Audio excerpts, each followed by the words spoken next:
Hello everyone, चलिए देखते हैं कल का मार्केट का व्यू क्या होगा हमारा। सभी लोग यहाँ पे नेगेटिव व्यू रख के चले हैं। मैं एक छोटा सा वीडियो बनाना चाहता था आप लोगों के लिए कि मिसअंडरस्टैंडिंग थोड़ी कुछ होगी तो वो दूर हो जाए। देखिए, सबसे पहले सभी लोगों को यहाँ पे आवरली टाइम फ्रेम पे यहाँ डबल टॉप का स्ट्रक्चर दिख रहा है। सब लोग कह रहे हैं कि इसके नीचे एक बार हमें सेल करना चाहिए, यहाँ तक का और यहाँ तक का हमारा टारगेट होना चाहिए। बट यहाँ पे अगर थोड़ा लॉजिकली अगर देखा जाए तो मैं यहाँ पे डेली टाइम फ्रेम पे अगर बैंक निफ्टी को देखता हूँ तो देखिए यहाँ पे जो है, यहाँ पे बहुत से लोगों के एसएल पड़े होंगे। बैंक निफ्टी यहाँ से एक रैली देके ऊपर गया, ये वाले रेजिस्टेंस को एक दिन पहले टच किया, अगेन कल यहाँ टच करके रुक गया और आज यही टच करके एक फॉल किया है मार्केट ने। तो यहाँ पे देखिए ये एक हमारा बाइंग जोन था, यही बाइंग जोन पे आके बैंक निफ्टी रुका है।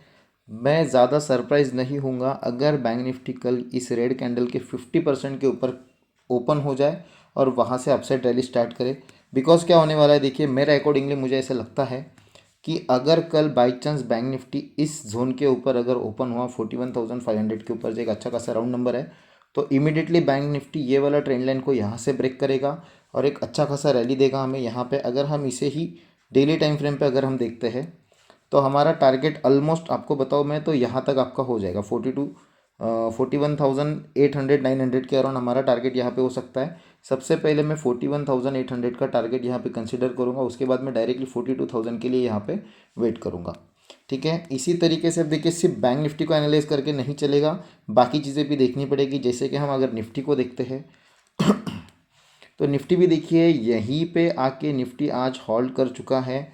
ये प्रीवियस रेजिस्टेंस था, इस रेजिस्टेंस के ऊपर निफ्टी निकल चुका था, डाउन साइड आया, यहाँ से देखिए आज यहाँ पे डाउन आया है। इसी जोन में निफ्टी अभी यहाँ होल्ड कर रहा है। कल अगर ये 50% के ऊपर ओपन होता है तो जितने भी लोग सेल करके गए हैं या फिर पुट ऑप्शन बाय करके गए हैं वो सभी लोग ट्रैप हो जाएंगे। उनके पास सिर्फ दो ही ऑप्शन बचेगा, एक तो उनको ऑप्शन ज़ीरो होने तक वेट करना है या फिर जो भी उनको माइनस बताएगा प्राइस में वहाँ पे उन्हें वो माइनस देखना पड़ेगा। इसके बाद देखते हैं फिन निफ्टी की बात करते हैं हम लोग।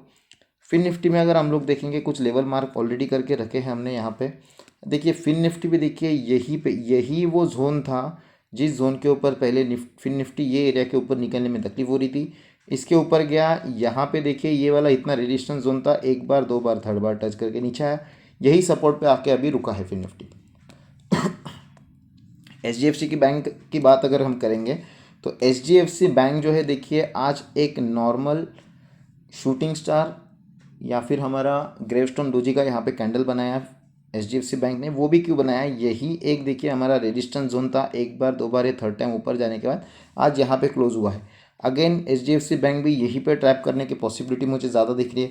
बिकॉज क्या हो रहा है, यूट्यूब पे हर कोई हमें यही बता रहा है कि कल सेल करो सेल करो सेल करो, बट देखिए हर बार ये चीज़ें नहीं चलती है। अगर आप आईसीआईसी बैंक की अगर बात करेंगे तो आईसीआईसी बैंक देखिए यहाँ पे शोल्डर बनाया, यहाँ पे हेड बनाया और यहाँ पे ये सेकंड शोल्डर बना सकता है इस तरीके से।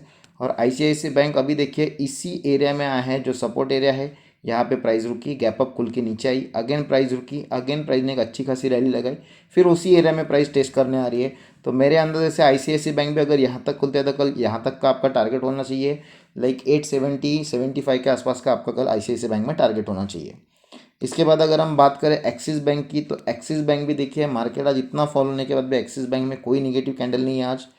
यहाँ पे अगर एक्सिस बैंक को हम 1 आवर के टाइम फ्रेम में देखेंगे तो सुबह यहाँ पे एक ग्रीन कैंडल ओपन हुई थी, उसके बाद एक्सिस बैंक नीचे आया। अगर 30 मिनट के टाइम फ्रेम में देखेंगे तो सभी लोगों को देखिए यहाँ पे भी एक्सिस बैंक में डबल टॉप का स्ट्रक्चर दिख रहा है। इसके नीचे जिन्होंने भी पुट बाय किया होगा उनका टारगेट ऑलरेडी हो चुका है। एक्सिस बैंक यही सपोर्ट से कल राउंड अप हो सकता है, तो हम एक्सिस बैंक पे भी थोड़ा सा ध्यान रखेंगे कल के दिन के लिए। और देखिए एक्सिस बैंक में यहाँ पे प्राइस ने सपोर्ट बना के प्राइस ऊपर गई है, यही रेजिस्टेंस एरिया के आसपास रिजेक्शन आया है और यहाँ पे आके क्लोज। अगर प्राइस यहाँ से कंटिन्यू करती है तो नेक्स्ट टारगेट हमारा हो जाएगा 880 के आसपास का, हमारा नेक्स्ट टारगेट यहाँ पे एक्सिस बैंक में हो जाएगा।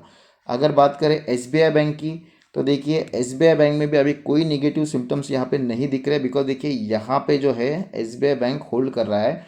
बिकॉज ये 570 का जो लेवल है ये एज अ रेजिस्टेंस हमारे लिए एक्ट कर सकता है अभी के लिए।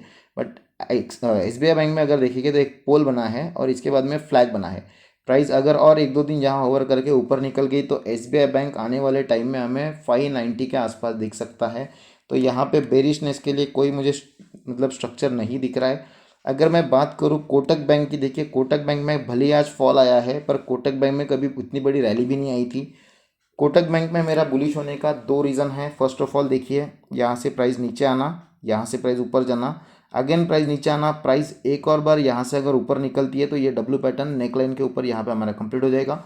हम यहाँ पे कोटक बैंक में बुलिश हो जाएंगे। बट अगर कोटक बैंक को हम ध्यान से देखेंगे तो यही वो एरिया था जो हमारे लिए कोटक बैंक में रजिस्टर की जैसा काम कर रहा था। उसके ऊपर एक बार क्लोजिंग होकर कोटक बैंक ऊपर गया, रिटेस्ट किया, ऊपर गया। अगेन कोटक बैंक यहाँ से अगर ऊपर निकलता है तो अच्छा खासा एक रैली देख सकता है।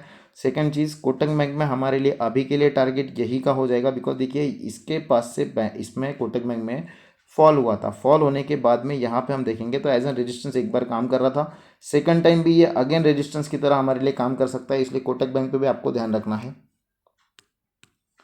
तो एक आखिरी हमारा अभी स्टॉक है यहाँ पे रिलायंस का। रिलायंस को भी अगर आप ध्यान से देखोगे तो रिलायंस भी देखिए ये एक बेस एरिया है रिलायंस का, यहाँ पे बाइंग का जोन है। बाइंग जोन में रिलायंस अगेन आ चुका है। ये एक बेस एरिया में आने के बाद में यहाँ से एक बुलिशनेस बता सकता है। अगर आप ध्यान से देखोगे तो इसमें भी एक देखिए डबल बॉटम का स्ट्रक्चर बन सकता है। यहाँ पे एक छोटा रिट्रेसमेंट कह सकते हैं इसे, हम कह सकते हैं कि ये रिट्रेसमेंट आने के बाद में ये जो बाइंग जोन है इसे रिटेस्ट करके एक और बार ऊपर जा सकता है। तो रिलायंस अगर 50% के ऊपर ये कैंडल के अगर कल ओपन होता है बाई चांस, तो हमारे लिए ऊपर की साइड में एक अच्छी खासी मूवमेंट हो सकती है। इसके बाद देखिए बैंक निफ्टी में जो है कुछ व्यू और भी रखता हूँ मैं यहाँ पे। सबसे पहले देखिए बैंक निफ्टी में अगर हम ठीक से देखेंगे तो ये हमारा डबल टॉप है और यहाँ पे हमारी नेकलाइन आ रही है। अगर बैंक निफ्टी कल फ्लैट ओपन होने के बाद डाउन साइड अगर मूव करता है तो ये एरिया में कुछ देर के लिए 100% रुकेगा। यहाँ पे कुछ टाइम स्पेंड करने के बाद अगर इसके नीचे निकलता है तो हम यहाँ पे 100% बाइंग करेंगे और इसी जोन के ऊपर ऐसे लगा के बैठ जाएंगे। यहाँ से अगर वो नीचे आता है तो फिर मैं कैरी फॉरवर्ड कर लूँगा बैंक निफ्टी को, बिकॉज मेरा टारगेट अभी 40,600 का पहला टारगेट है, सेकंड टारगेट है मेरा 40,400 का। मैं ये दो टारगेट के लिए सीधा कैरी फॉरवर्ड में पोजीशन बना के लेके जाऊंगा। अभी के लिए बस इतना ही। अगर वीडियो अच्छा लगे तो लाइक, शेयर और सब्सक्राइब कर देना। Thank you so much.